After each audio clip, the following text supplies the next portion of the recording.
বিৰংগনা কলাক্ষেত্ৰ চাবলৈ জানিব লগা হৈছে আহিতা ভাড়া মাৰিবলৈ আহিছে হেল্ল' বন্ধুসকল কি খবৰ আপোনালোকৰ আশা কৰোঁ আপোনালোকৰ ভাল মই পৰি আপোনালোকে চাই আছে দা পৰিদি ব্লগ আৰু হয়তো আপোনালোকে আগৰ ভিডিঅ'টো চাই গম পাইছিলে মই গোলাঘাটত আছোঁ বুলি মোৰ মামা ঘৰত আৰু মামাহঁতৰ ঘৰত থাকিবৰ কাৰণে বেছি দিন প্লেনিং কৰি অহা নাছিলোঁ মাত্ৰ 3 দিনৰ কাৰণে আৰু ইয়াত মাহীও আছে ন মাহীহঁতৰ ঘৰত নাহিবলৈ হ'লে মাহী মুখ উফন্দি যাব আৰু যোৱাকালি কাকচাং গৈছিলোঁ কাকচাঙত গৈ মানে ইমানে ৰ'দ দিছিলে যোৱাকালি মানে মোৰ মুখ পুৰা কোলা হৈ গ'ল আৰু অৱস্থা নাইকিয়া হৈ গ'ল আৰু ৰাতি ঘৰ আহি পোৱাটো প্ৰায় বহুত ৰাতিয়ে হৈ গ'ল আহি পাই লগতে আকৌ মাহীহঁতৰ ঘৰত আহিলোঁ আৰু মাহীহঁতৰ ঘৰত বৰ্তমান মই আছোঁ আৰু সেইটোৱে হৈছে মাহীহঁতৰ ঘৰ আৰু আপোনালোকক চিনাকি কৈয়ে দিয়া নাই নহয় এইটো হৈছে আমাৰ মাহীহঁতৰ ঘৰৰ টিকু মাহীহঁতৰ সদস্য আৰু মাহীহঁত ভিতৰতে আছে মাহঁতো আহিছিলে ময়ো আহিছিলোঁ আৰু ভাত পানী খাই আজৰি হৈ ল'লোঁ আকৌ এতিয়া যাবলৈ হ'ল মানে ক'ত ফুৰিব যাবৰ কাৰণে অকণমান টাইমো ভালকৈ আমি ৰখিও থকা নাই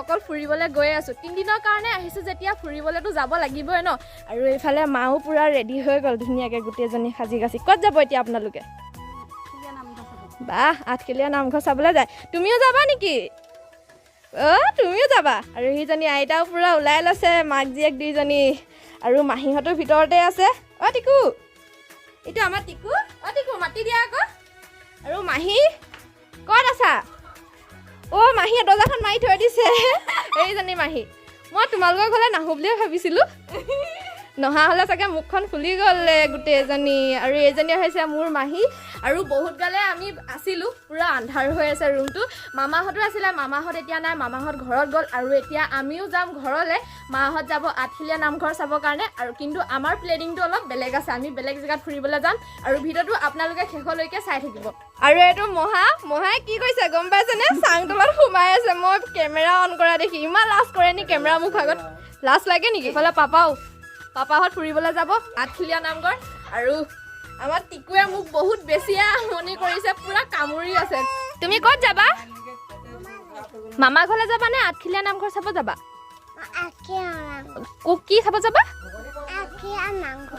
টিকু তুমিও কেমেৰা দেখি লাজ কৰিছা নি টিকুৱে এতিয়া কেমেৰা দেখি লাজ কৰিছে নেমাতে কোৱা আকৌ টিকু বাই বাই আৰু আমিও এতিয়া ঘৰলৈ গৈ থাকোঁ আইতাই ফুৰিবলৈ যায় কি কৰিম কা ঘৰত গৈ মাটি ৰুবলৈ কৈছে হ'ব আজি আমি মাটি ৰুই মেলি শেষ কৰি দিম দেই আমাক কাম দি থৈ গৈছে মানে আমি ৰাতিকেহে ফুৰিবলৈ যাম আৰু আমি গৈ পথাৰত মাটি ৰুমগৈ আৰু কাপোৰ দেখিছানে ৰাতি পিন্ধি অহা কাপোৰ আমি চেঞ্জ নকৰিলোঁ এতিয়া যেনেকৈ আছোঁ তেনেকৈ ঘৰত যাম ক'ত যাওঁ বাইদেউ ক'লৈ যাওঁ সিদ্ধান্ত নাই বেটেৰীখনে য'ত নিয়ে তাত যাম হয় নি ভাড়া কিমান পৰিব বাৰু এনেই আপোনালোকৰ 100 ৱেটো পথাৰত মাটি ৰুবৰ কাৰণে এতিয়া আমি যাম মাটি ৰুবৰ কাৰণে আৰু মাহঁত যাব ফুৰিবৰ কাৰণে আমাক দায়িত্ব দি থৈ গৈছে মাটি ৰুবৰ কাৰণে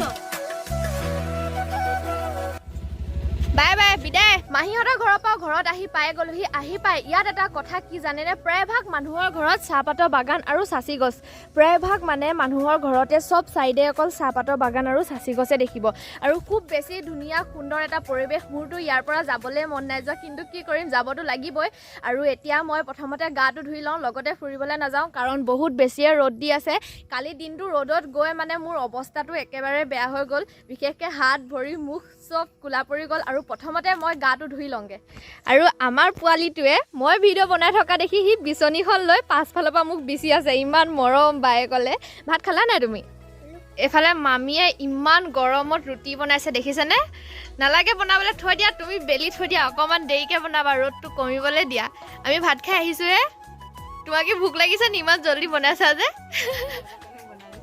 আমাৰ কাৰণে বনাইছে আমাৰ মাহী মামী আৰু মামা গোটেইকেইটাই কেমেৰাটো দেখাৰ লগে লগে তললৈহে মুখ কৰিব গাটো ধুই ধুনীয়াকৈ আজৰি হৈ ল'লোঁ আৰু এতিয়া মামীক অলপমান হেল্প কৰি দিছোঁ বেছিকৈ হেল্প কৰিব নাপালোঁ মামীয়ে চব কাম বন কৰি আজৰি মইহে আলুকেইটা কাটি দিছোঁ আৰু ইমান বেছি গৰম হৈছে নহয় মই মানে গৰমত সিজি গৈছোঁ এইফালে মামীয়ে পূৰা পুৰি বনাই আজৰি আৰু ডিম আমলেট কৰি আছে ঘৰত মানুহ নাই আৰু গোটেইকেইটা ভালকৈ দবাই দিম আজি আৰু আপোনালোকে মোৰ কেমেৰাটোৰ কথা নকব মোৰ ফোনৰ কেমেৰাটো ইমান ভাল নহয় মানে বিশেষকৈ বহুত বেছি লৰি থাকে আৰু বহুত বেছি কোলা আহে বস্তুবোৰত এইফালে আমাক খাবলৈ ৰেডি হৈ গ'ল আৰু খোৱা সময়ত বেছি ফোনৰ দৰকাৰ নাই প্ৰথমতে খাই লওঁ তাৰপিছত ভিডিঅ' খাই বৈ হৈ গ'ল আৰু এতিয়া ফুৰিবলৈ যাওঁ বেলিটো অলপমান কমিছে বাৰু আৰু এতিয়া গৈ থাকোঁ, দেৰি হৈছে। মামি যাওঁ দেই, বাই বাই। এইফালে মামা আছে, গাড়ী হেৰি কৰি আছে, মই এইফালে খুন্দা মাৰিয়ে পাইছোঁ। ইমান জল্দি কৰিছে নহয়, বহুত জল্দিকৈ ওলাবলগীয়া হৈছে। ব'লা। আৰু প্ৰথমতে আহিলোঁ আমি বীৰংগনা সাধিনী কলাক্ষেত্ৰ চাবৰ কাৰণে, আৰু মাহঁতকো ফোন কৰি দিয়া হ'ল কলাক্ষেত্ৰ চাওঁ আহক বুলি, আৰু মাহঁতো আহি পাই গ'লহি। দাদাই কি কৰি আছিলে? প্ৰেম কৰি আছে। কৃষ্ণ, মাহী তুমি কি খাই জন্ম দিছিলা? দাদাই প্ৰেম কৰি আছে, ইমান কথা জানে এইটো। এইফালে মাহঁতে আঠখেলীয়া নামঘৰৰ পৰা প্ৰসাদ লৈ আহিছে। কৃষ্ণ, কিমান কৈছে টিকেটৰ দাম? 20 টকা এজনক। সাধিনী বিষয়ে ইমান ভালকৈ নাজানো, কিন্তু যিমানকণ জানো আপোনালোকৰ আগত আগবঢ়াইছোঁ। সাধিনী আছিলে চুতীয়া ধীৰ নাৰায়ণৰ কন্যা আছিলে। ধীৰ নাৰায়ণৰ বহুদিনলৈ কোনো সন্তান হোৱা নাছিলে কাৰণে তেওঁ সন্তানৰ আশাত অনেক পূজা আৰাধনা অন্তত বুঢ়াকালত তেওঁ এটি কন্যা সন্তান হয়। বহু সাধনাৰ পাছত হয় কাৰণে তেওঁ নাম সাধিনী ৰাখে।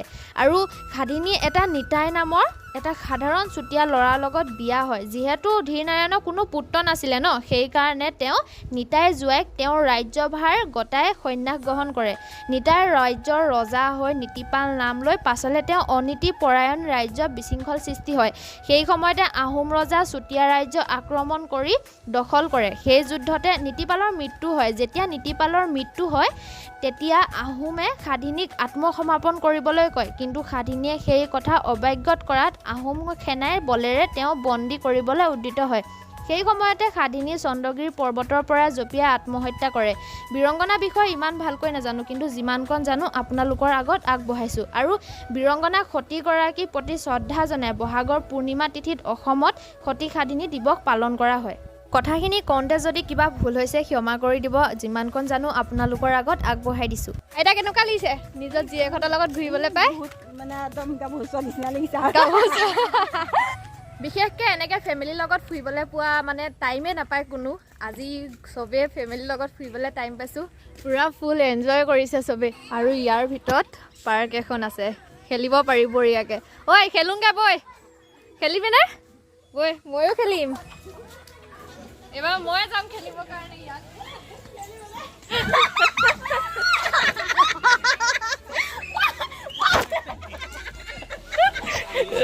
জানিব লগা হৈছে। সৰু বাচ্ছাৰ লগত ময়ো বাচ্ছা হৈ গৈছোঁ। কেতিয়াবা এনেকৈ সৰু ল'ৰা ছোৱালীৰ নিচিনা কামবোৰ কৰি খুব বেছিয়ে ভাল লাগে। আৰু এইটোক ক'ত বগাইছে? ঐ নামি তই পৰিবলৈ হ'লে গলি আৰু তাৰ পৰা। সৰুতে যিমান ধেমালি কৰিছিলোঁ আৰু ইয়াতো মই সিমানে ধেমালি কৰিম।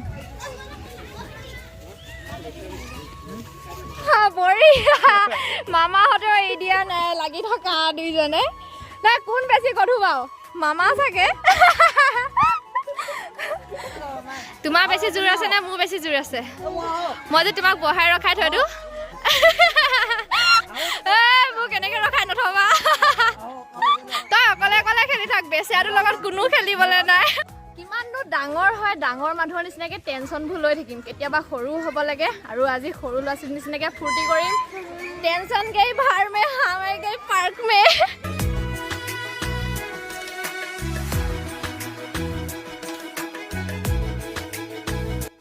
আৰু পাছফালে আহিলে ৰথ এখনো দেখা পাব। মাহী যোৱা আকৌ, মাহী যোৱা আকৌ। মাহঁত উঠিলে নহয়, তুমি উঠাগে। কি তোমাৰ তাত উঠি মাথা ঘূৰাইছে? কৃষ্ণ, তোমাৰ সেইটো কি মোৰ হে? ঐ নুঠू। नो यार मेरे को डॉगी बना दिया ये पागल लड़की ने। আগতীয়াকৈ যদি গম পালোঁ হ'লে ইয়াত গা ধুবলৈ পাৰিম বুলি কাপোৰ লৈ আহিল হ'লে, কিন্তু এতিয়া গা ধুবলৈ কাপোৰ নাই ন, যাওঁগৈ আৰু। জেগাবোৰ ইমানে ধুনীয়া, মানে ফটো মাৰোঁতে ভিডিঅ' কৰিবলৈ নহ'লে। আৰু এতিয়া আমি ইয়াৰ পৰা ওলাব ল'লোঁ, যিহেতু সন্ধিয়াও হ'বলৈ হৈছে, আৰু আমি ওলাই থাকোঁ গোটেইখিনিয়ে। বীৰংগনা সাধিনী কলাক্ষেত্ৰৰ পৰা আমি ওলালোঁ, আৰু এতিয়া গৈ থাকোঁ এটা বেলেগ জেগাত। আৰু এইফালে মাহঁতক এৰিলোঁ, আপোনালোকে থাকক, আমি যাওঁ দেই, বাই বাই। আৰু এইফালে আমি গৈ থাকোঁ। আকৌ আহিলোঁ গোলাঘাটৰ বিশাললৈ কাপোৰ কিনিবৰ কাৰণে। বিশেষকৈ মোৰ অকণমান টাইমত কাপোৰ পচন্দে নহয়, বহুত টাইম লাগে কাপোৰ পচন্দ কৰোঁতে। আৰু বহুত কেইখনতে গ'লোঁ, কাপোৰ পচন্দ নহ'লে। যিহেতু কাইলৈ ঘৰলৈ যামগৈ ন, সেইকাৰণে ঘৰলৈ সোনকালে গৈ থাকোঁ। আকৌ ঘৰত গৈ কাপোৰ পেকিং কৰিবলৈ আছে। উফ ৰাম, ইয়াত আহি মৰম দেখিছে নাই? তোমাক কি নাই দিয়া? চুমা নাই, কাইলৈ জেঠাই যাবগৈ নহয়, দুখ লাগিছে নি? হাঁহিছে চা ময়ো যামগে কাইলে হয় নি গোলাঘাটত আহি তই ভাড়া মাৰিবলৈ আহিছ নি টমটমত গোলাঘাটত আহি কাম এটা পাই আছে আৰু দেই আমাৰ ডেকাই আৰু এইফালে পুৰা টমটম চলাই আছো ৰাতি হৈছে এইফালে আইতাহঁতেও উঠি লৈছে টমটমত মাহী যায়গে কাৰণে তুমি টমটম চলাইছা নেকি হে হ'ব নেকি ৰখাই দিয়া লাভে হ'ল গম পাইছ নে ৰাতি ৰাতি ভাড়া মাৰিবলৈ পাইছো যে মোক কিবা এটা কিনি দিবি দে তই কি তোমাক এটা দিলো কি আকৌ আহিবা দেই আৰু এইফালে মাহীহঁতো যাবগে ল'লে দুখেই লাগিছে মাহীহঁত যাবগে লৈছে মাহীয়েতো কান্দি কান্দি অৱস্থা বেয়া হৈ গৈছে আৰু আমিও কাইলৈ ঘৰলৈ যামগে ন সেইকাৰণে এইফালে আমিও ঘৰলৈ যাবলৈ ওলাই ল'লোঁ আৰু এতিয়া আমি ঘৰলৈ গৈ থাকোঁ চবেই কন্দা কটা কৰিছে মানে ভিডিঅ' শ্বৰ্ট ল'বলৈ মন নাই যোৱা ইমানে দুখ লাগিছে আৰু ভিডিঅ'টো ইমানতে সামৰণি মাৰিছোঁ আপোনালোকৰ যদি ভিডিঅ'টো চাই ভাল লাগিলে like comment share and subscribe কৰি দিব